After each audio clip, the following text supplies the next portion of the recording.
நம்ம அல்ட்ராவோட எல்லா தயாரிப்புகளுமே ஆரோக்கியமான ஃபுட் கிரேட் ஸ்டெயின்லெஸ் ஸ்டீலால் தயாரிக்கப்பட்டது. அல்ட்ரா என்றால் ஆரோக்கியம். தஞ்சாவூர் மாவட்டம் கும்பகோணம் அருகே உள்ள ஆடுதுறை பேரூராட்சி தலைவராக இருப்பவர் ம.க. ஸ்டாலின்.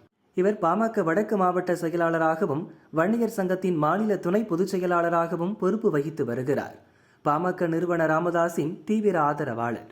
ஸ்டாலின் இன்று காலை தனது ஆதரவாளர்களுடன் பேரூராட்சி அலுவலகத்தில் பேசிக் கொண்டிருந்தார். அப்போது காரில் வந்த மர்ம நபர்கள் அலுவலகம் மீது நாட்டு வெடிகுண்டு வீசினர். பின்னர் அரிவாள், கத்தி உள்ளிட்ட பயங்கர ஆயுதங்களால் உள்ளே புகுந்து தாக்குதல் நடத்தினர். சுதாரித்துக் கொண்ட ஸ்டாலின் அலுவலகத்தில் இருந்த கழிவறைக்குள் சென்று கதவை பூட்டிக் கொண்டார். மர்ம நபர்களை தடுக்க முயன்ற இளையராஜா, அருண் ஆகியோர் காயமடைந்தனர்.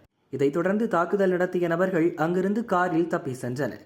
இதுபற்றி தகவல் அறிந்த திருவிடைமருதூர் டிஎஸ்பி ராஜி மற்றும் போலீசார் சம்பவ இடத்துக்கு விரைந்தனர். பேரூராட்சி தலைவரை கொலை செய்ய முயன்ற சம்பவம் அப்பகுதியில் காட்டு தீ போல் பரவியது. இதனால் அவரது ஆதரவாளர்கள் பேரூராட்சி அலுவலகத்தில் குவிந்தனர்.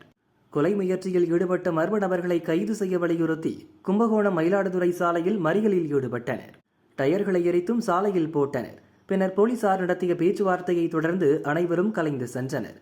ஆடுதுறை பகுதியில் 300க்கும் மேற்பட்ட கடைகள் உடனடியாக அடைக்கப்பட்டன.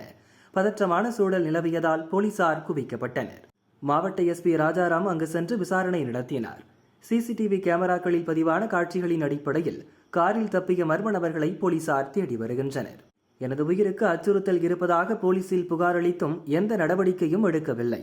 இனியாவது இந்த பிரச்சனைக்கு முற்றுப்புள்ளி வைக்க வேண்டும் என ம.க. ஸ்டாலின் கூறினார்.